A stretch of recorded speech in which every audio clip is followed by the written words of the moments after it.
باب خاوند کی ناشکری کے بیان میں اور ایک کفر کا اپنی درجہ میں۔ حدثنا عبد الله بن مسلمة عن مالك عن زيد بن أسلم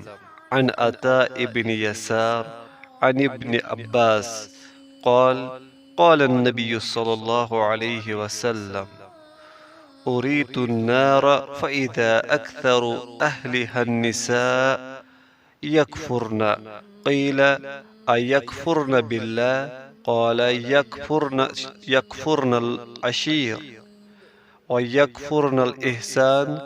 لو أحسنت إلى إحداهن الدهر ثم رأت منك شيئا قالت ما رأيت منك خيرا قط۔ ترجمہ: اس حدیث کو ہم سے عبداللہ بن مسلمہ نے بیان کیا، وہ امام مالک سے، وہ زید بن اسلم سے، وہ عطا بن یسار سے، وہ حضرت عبداللہ بن عباس رضی اللہ عنہما سے نقل کرتے ہیں کہ حضرت صلی اللہ علیہ وسلم نے فرمایا، مجھے دوزخ دکھلائی گئی تو اس میں زیادہ تر عورتیں تھیں جو کفر کرتی ہیں۔ کہا گیا،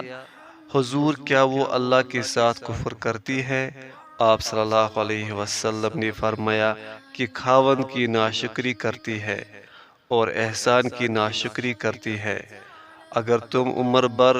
ان میں سے کسی کے ساتھ احسان کرتے رہو، پھر تمہاری طرف سے کبھی کوئی ان کے خیال میں ناگواری کی بات ہو جائے تو فوراً کہہ اٹھے گی کہ میں نے کبھی بھی تجھ سے کوئی بھلائی نہیں دیکھی۔